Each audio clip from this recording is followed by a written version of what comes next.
Halo semuanya, selamat datang kembali di Sentimen Podcast Season 2.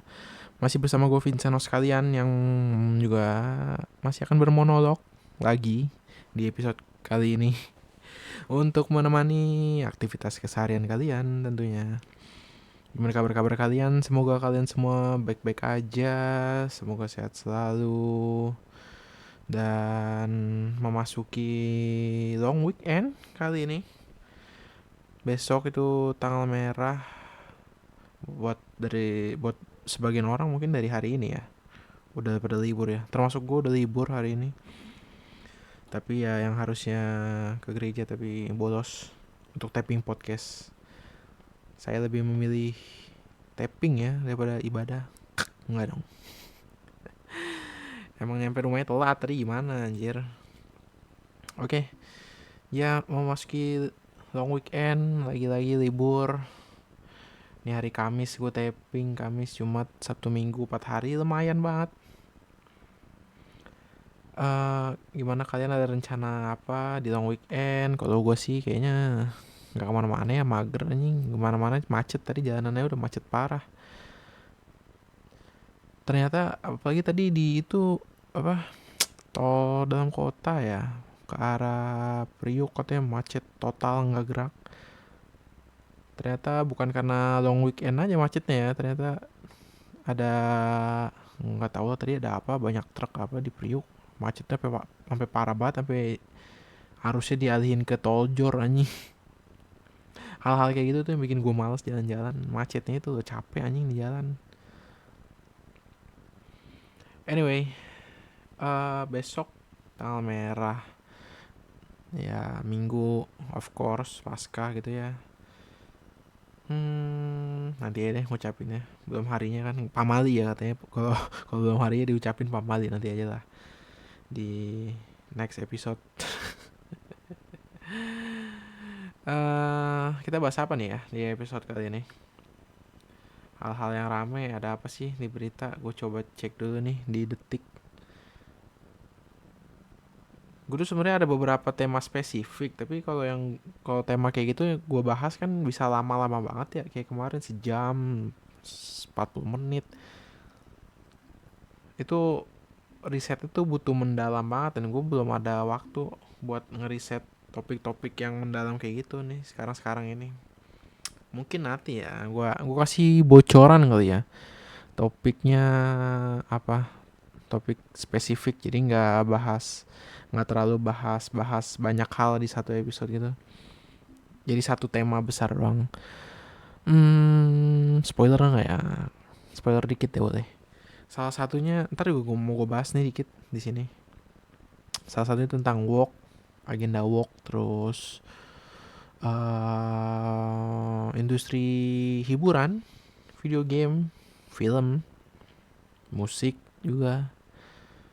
Tapi nanti gue beda-bedain itu. Maksudnya satu episode bahas film, satu episode bahas musik ya, lagu, satu episode bahas game gitu. Karena bahas game tuh wah, gue udah ajak ngomong tentang game mah dari pagi ketemu pagi belum beres kayaknya.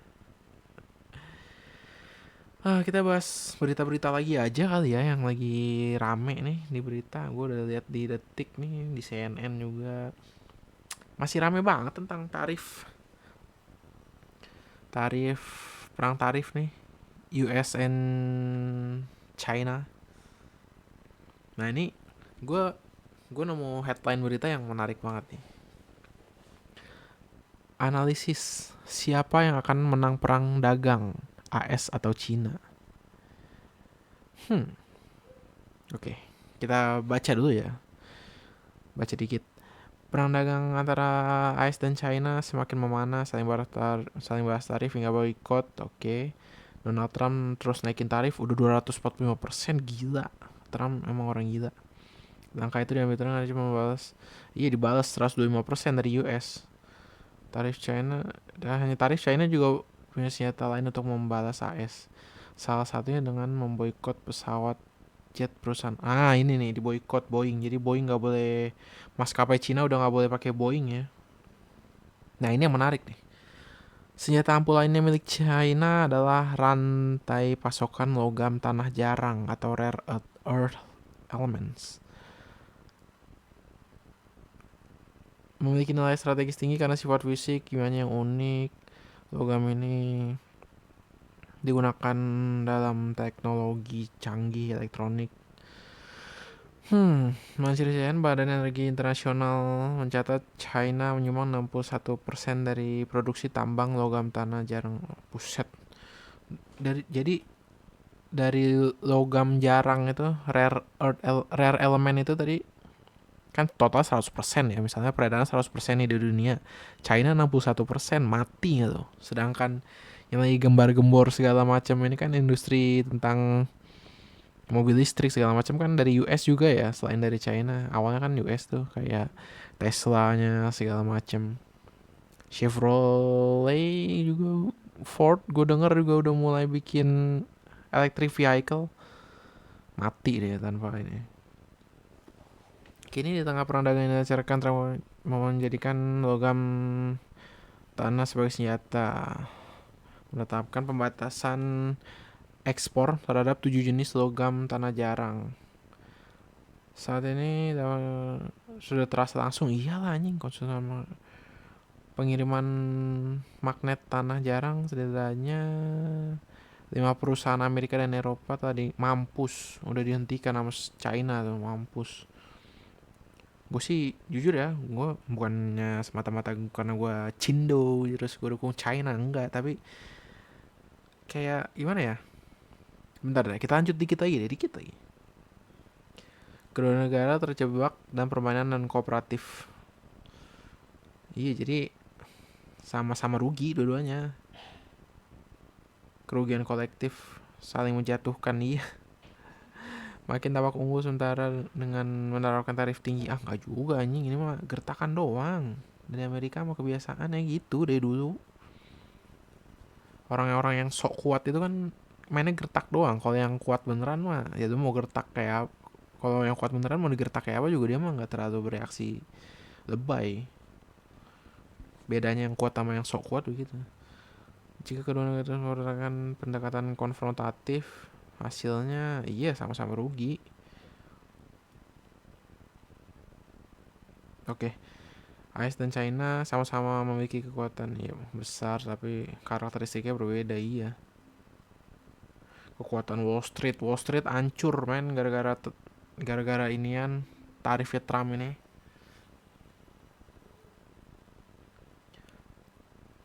Sedangkan China mengadakan kekuatan manufaktur dan menguasai rantai pasok dunia. Iyalah anjing.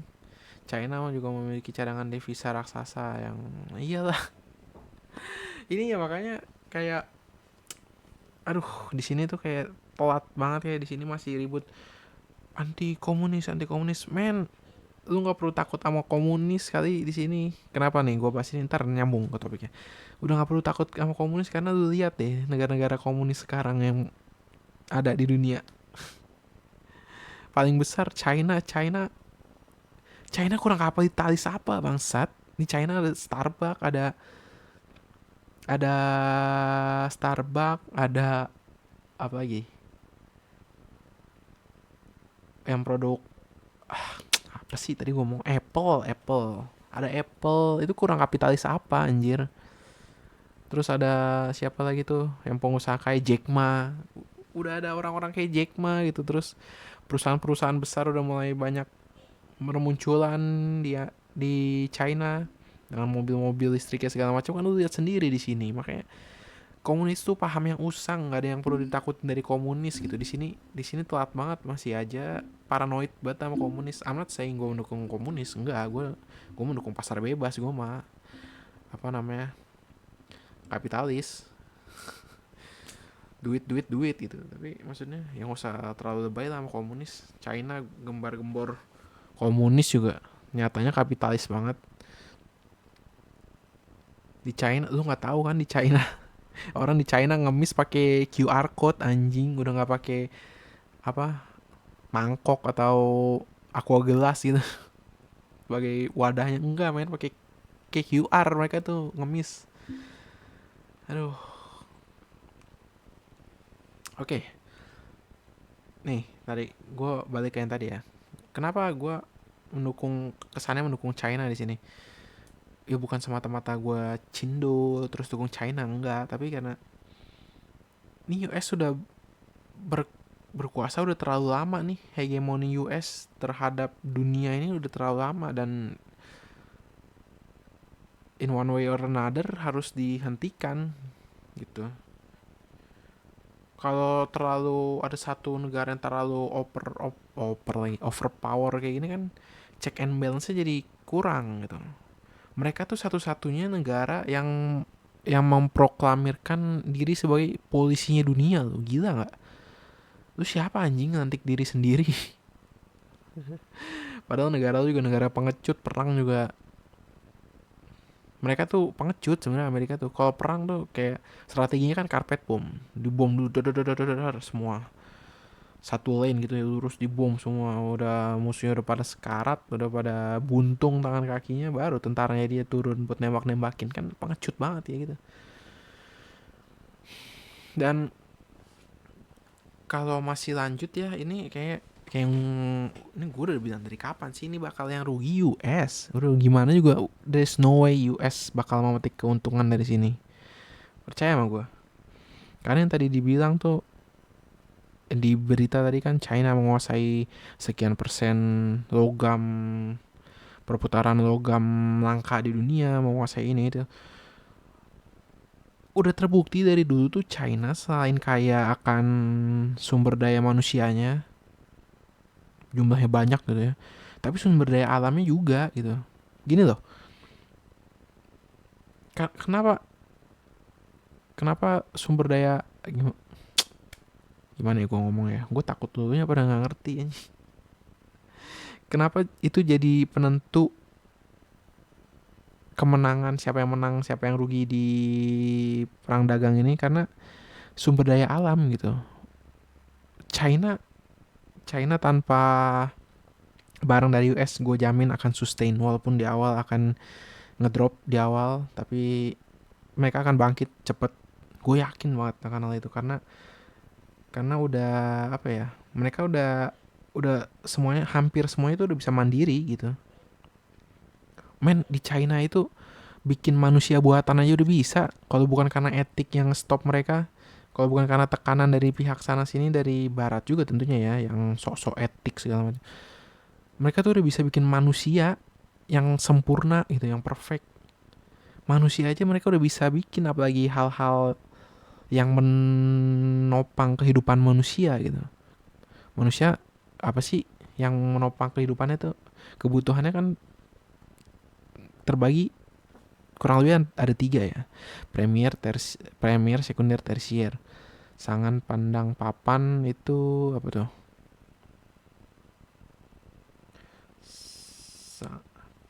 Sandang, pangan, papan. Pertama kan ya makanan dulu buat hidup.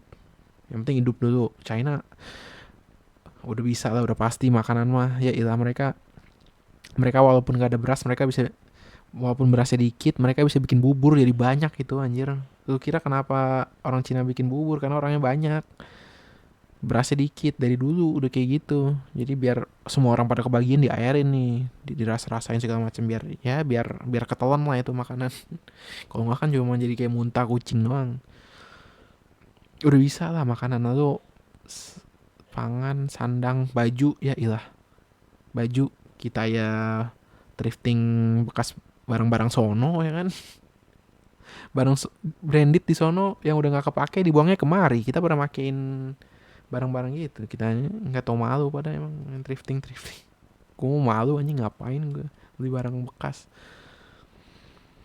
Terus papan, rumah, buset, rumah mah di China masih banyak banget rumah-rumah kosong itu, yang proyek-proyek ambisius kayak Meikarta yang gagal itu banyak tahu di China.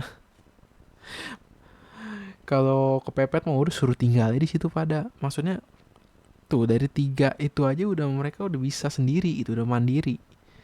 Di awal-awal mungkin ya oke lah, berdampak pasti gue yakin. Kayak ada beberapa supply yang di-cut, termasuk supply-supply yang penting kayak pasti yang berhubungan dengan teknologi, medis, pasti itu berdampak. Tapi gue yakin mereka akan bangkit dengan cepat gitu. Karena mereka sumber dayanya ada. Sementara US, on the other hand, nggak punya sumber dayanya. Gini loh, kalau mereka punya banyak sumber daya, mereka nggak akan ngejajah sana sini anjing. Sekutu-sekutunya juga gitu, mereka kan sekutunya orang-orang barat itu kan pada nggak punya sumber daya alam yang oke. Kalau emang begitu kenapa dia dulu nyari rempah-rempah sampai ke sini, ya kan? Terus US juga kalau emang sumber daya alam di tanahnya oke, ngapain dia ngejajah negara-negara Teluk gitu buat ngambil minyaknya? Itu loh, ngerti gak sih kalian? Sumber dayanya ini loh yang bikin Cina tuh bakal menang ujung-ujungnya. Sementara US nggak bakal bisa. Mereka menuin pangan buat rakyatnya belum tentu bisa. Ya sama lah kayak kita. Kita kan impor beras mulu anjing. Ya gitulah kira-kira yang akan terjadi. Apalagi tadi udah saklek banget, itu tegas banget. China motong supply logam langka itu, mineral langka. Itu mati itu Tesla lama kalau dipotong nikelnya, litiumnya. Baterai itu kan pakai litium juga ya, litium ion, litium polimer, terus iya nikel tentu mati itu industri-industri mereka. Terus oke, kita kita ke berita selanjutnya kali ya. Kita ke berita selanjutnya, berita apa ya? Gue takut lu pada bosen gue ngomongin tarif-tarif mulu, soalnya gimana ya, gue cukup antusias sih mengikuti perkembangan perang dagang ini, tarif-tarifan ini seru menurut gue. Nih ada anjing kejadian lagi, gue kesel banget ngebacanya. Suami cerita momen istrinya menangis usai dilecehkan dokter di Garut. Tahu gak sih peristiwa dokter USG itu, pelecehan? Ibra, bukan nama anjing, nama samarannya Ibra. Himovic bukan nih. Murka kalau mengetahui istrinya diduga menjadi korban pelecehan. Ya iyalah, siapa yang nggak ngamuk anjing. Istrinya Nyai, bukan nama sebenarnya. Nama samarannya kenapa aneh-aneh banget sih milih. Meminta izin kepada Ibra, gokil, untuk memeriksa kondisi kandungannya. Nggak bisa didampingin kan di luar kota. Terus diantar oleh kerabat. Akhirnya direkomendasiin, banyak yang rekomendasiin di klinik situ mungkin ya. Oh ya, klinik swasta dia. Pemeriksaan kemudian ada informasi aneh. Oke. Kok ada yang aneh? Pas periksa kehamilan sambil ditekan-tekan di atas anjing. Iya lah, gue sih langsung pulang saat itu juga anjing. Gue sembelih itu dokter kayaknya. Iya, tapi harus bener-bener. Iya iya sih, bener harus di itu juga. Ya gue video call dulu bininya, bini gue gitu. Kenapa tadi? Bagian mananya? Gue kan harus tahu persis gitu kan. Bener, daripada dia yang malu ntar kalau langsung ambil tindakan. Iya bener bener. Nah habis kalau bener bagian situ baru sembelih aja itu orang.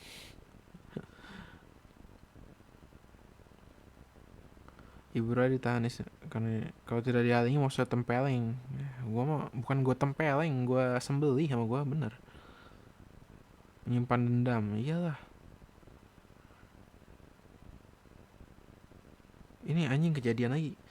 Tapi gimana ya? Yang nggak bisa juga bandingin tragedi maksudnya.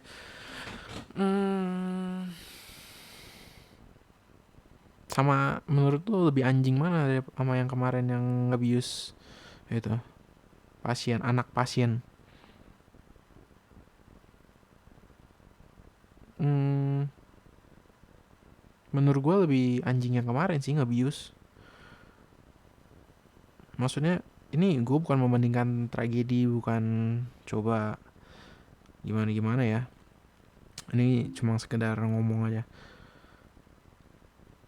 Kalau yang dibius itu lebih parah anjing. Dibius itu bukan cuma digituin bisa udah. Terus kalau ini kan diituin ya, di raba-raba, ditekan-tekan katanya kan. Kalau yang kemarin diperkosa anjing. Itu gila banget sih. Tapi yang bikin kesel tuh dokter lagi. Kenapa sih dokter sekarang tuh pada problematik begini anjing? Oknum dokter tuh kenapa sih pada begini? Heran gue. Kalau mau jadi dokter tuh kayak ada psikotesnya dulu gak sih? Dan kenapa lolos gitu? Apa sebelumnya nggak punya gangguan jiwa, pas jadi dokter punya? Kenapa anjing? Kena tekanan apa di profesi ini? Tertekan lo jadi sampai kayak gini, sampai stres, sampai kayak gila. Aneh banget anjing. Tapi ya mungkin juga karena kayak yang udah biasa kita tahu ya, eh kejahatan semata-mata bukan karena ada niat, tapi karena ada kesempatan. Ya mungkin ini karena kesempatan itu jadi terjadi kayak gini. Tapi ini udah berkali-kali juga masalahnya. Dan gue heran ya, kenapa ini kan ada videonya itu video CCTV, obviously itu video CCTV lah, ngerekamnya dari atas begitu. Ini dokter tuh tolol apa gimana sih? Di waktu harusnya nih ya, bahkan sebelum dia melakukan pelecehan pertama, kalau dia mau kayak gitu kan dia harusnya ngecek dulu ya ruangannya, aman gak ya, dan terpenting ada CCTV nggak ya. Maksudnya lu kerja di situ kan udah lama, masa lu nggak tahu sih ada CCTV di situ? Dan masa iya lu nggak tahu CCTV-nya itu nyorot banget ke situ tuh, sehingga apa yang lu lakuin tuh bisa kelihatan? Masa lu nggak tahu sih? Tolol banget gitu. Ada CCTV di ruangannya, dia nggak tahu, nggak nggak tahu atau hilaf atau lupa, tai lah maksudnya. Gila itu mah goblok banget anjing. Dan misalnya nih oke lah dia yang kali pertama dia lupa. Terus kan nih, ada USG nih terus pelecehan. Terus habis itu pas udah mau tutup dia ngeliat CCTV, anjing ada CCTV tuh ya. Ketahuan nih tadi gue begitu. Harusnya Anda stop bangsat, jangan diulangi lagi. Udah tahu ada CCTV di situ, masih diulangin anjing sampai berkali-kali, goblok banget. Sumpah aneh banget. Tolol dokternya anjing. Gue makin takut gue nanti beberapa tahun ke depan nih, dokter-dokter kayak gimana yang bakal kita hadapin. Apalagi nih angkatan gue ke bawah gitu ya, yang lulus pada pakai chat GPT, udah mau moralnya jeblok, otaknya jongkok gitu, gimana? Ya iya, moralnya udah jeblok, dia lulus dengan cara instan begitu, gimana? Apalagi otaknya kan, aneh banget. Makin ngeri gua, makanya udah kalian jaga kesehatan deh supaya nggak perlu ke dokter ya nanti ngeri anjir dokter-dokter sekarang. Udah mah dia nanti mau USG lo buka tutorial YouTube dulu lagi gimana cari USG orang, pas USG dilecehin. Udah mendingan. Oh iya, tapi kalau jaga kesehatan mungkin bisa ya kalau dokter ke objin gitu, gimana ya caranya? Sementara kita juga butuh ya buat ngecek kandungan gitu. Tahu lah, biar institusi yang terkait aja anjing yang mecahin. Kenapa YouTuber kecil kayak gue gini yang harus mecahin masalahnya? Gue mau komenin berita doang. Oke, berita terakhir mungkin gue rasa untuk episode kali ini. Dikit aja nih, gue seperti yang gue bilang tadi ya, kita singgung dikit aja. Mahkamah Agung Inggris, transpuan tak masuk definisi UU kesetaraan. Mampus lu, wok anjing. Mahkamah Agung memutuskan pada Rabu bahwa definisi hukum mengenai perempuan dalam Undang-Undang Kesetaraan merujuk pada individu yang dilahirkan secara. Ya iya, memang harusnya begini. dari dulu sebelum wok tai itu pada banyakan bacot di Twitter.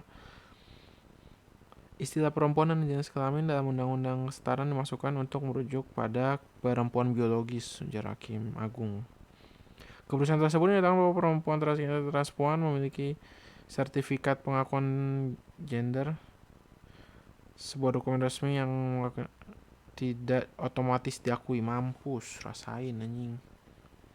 Kasus ini bermula undang kesetaraan representasi publik yang diberlakukan oleh Parlemen Scotland pada 2018. Menetapkan bahwa setidaknya 50% dari perwakilan di dewan publik harus diisi oleh perempuan dan secara eksplisit memasukkan individu transgender. Kenapa anjing? Kelompok advokasi for women Scotland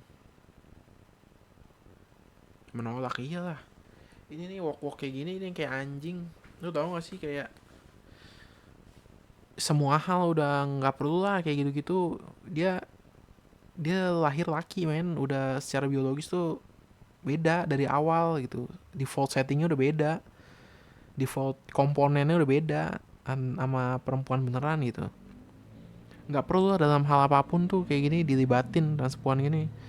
Kayak apa ya, kayak tadi parlemen, apalagi yang bener-bener apa ya, melibatkan fisik gitu, kayak olahraga. Ingat gak sih yang waktu itu apa, tinju cewek, yang cewek beneran kalah sama yang bencong kan. What the fuck banget kayak gitu. Ini nih kayak gini-gini harus di stop nih. Gue setuju sama Trump gini nih, udah di stopnya kayak gini-gini. Udah kita udah muak lah mau wok gini anjing. Lu kalau mau kor udahlah di antara golongan lu sendiri lah, karena sama yang di luar golongan lu bukannya ditanggepin apa-apa, lu diketawain doang paling. jadi candaan doang kayak gini mah anjing, ngapain sih, ganggu banget gitu. Wok gini udahlah stop please. Mau apapun itu termasuk agenda-agenda yang selipin kan anjing. Soalnya orang kayak gini makin didiemin makin menjadi gitu. Kita diemin bukan mereka pikir kita support, padahal mah enggak, kita pada males saya ngadain itu pada. Cuma kan orang kayak gini pada nggak tahu diri ya, didiemin tuh makin jadi. Nah udah, kita udah nggak boleh diem lagi nih, harus kita lawan semua, harus kita berantas. Bukan berantas orangnya, tapi berantas kayak agendanya, terus you know pemikirannya harus udah mulai dibasmi, diberantas. Apalagi yang suka nyusup-nyusupin agenda ke film, ke game, fuck you lah anjing. Udahlah stop wok gini. Gue pengen menikmati dunia ini ya sebagaimana mestinya gitu, tanpa orang-orang kayak lo yang apaan sih trans. Udah cowok cewek gitu, riweuh pisan. Gue pengen menikmati hiburan lagi gitu, kayak normal kayak dulu gitu, di game, di film juga. Sebel banget gue. Salah satu adegan traumatis yang gue tonton tuh di Eternals anjing. Cowok sama cowok bangset cipokan. Itu kalau gue nggak inget TV gue mahal, gue summit TV gue anjing. Ngeremote udah di tangan. Setelah inget lagi, wah anjing mahal. Nyesek juga nih kalau harus benerin kan. Itu gue traumatis banget tuh anjing lah. Ngapain gue harus ngeliat dua orang ras ini udah gitu gay juga. Dan bukan cuma gay bergangan tangan, ciuman gitu. Fuck anjing. I have to say that it was a very traumatic, it's a very traumatic experience. Sebel banget gue makanya sejak saat itu anjing kata gue. Di game-game juga banyak lagi apa, Assassin's Creed Valhalla udah aduh. Valhalla tuh tanpa gitu-gitu sebenarnya udah bagus, udah perfect gitu tanpa disesep-sesepin gitu kan. Ya nggak perfect tapi masih udah playable banget lah. Disesep-sesepin gitu kan malah males. Gue tuh udah install berapa kali tuh Valhalla nih. Males aja sama gitu-gituannya. Udah ya, gue rasa sekian dulu podcast episode kali ini. Nanti kita bahas lagi secara lebih mendalam kayaknya, mungkin di episode mendatang tentang Wok ini. Pokoknya ini season 2 ini kayaknya gue sampai 10 episode dulu. Nah, gue nggak tahu, gue udah ada kepikiran konsep baru lagi, tapi gue masih belum tahu konsep baru ini mau gue terapin di season 2 tetap melanjut atau kita rehat dulu, nanti gue pikirin lagi. Oke. Pokoknya stay tune terus di channel gue. Silahkan subscribe bagi yang belum, dan loncengnya supaya nggak ketinggalan konten-konten terbaru juga live streaming berikutnya. Boleh komen down below mau gue bahas apa atau mau ada yang ditanyain, feel free buat komen. Oke. Dan sekian dulu di episode kali ini. Kalau gitu akhir kata gue Vincent Oskan pamit undur diri. Terima kasih dan sampai jumpa di episode berikutnya. Bye bye. Thank you guys.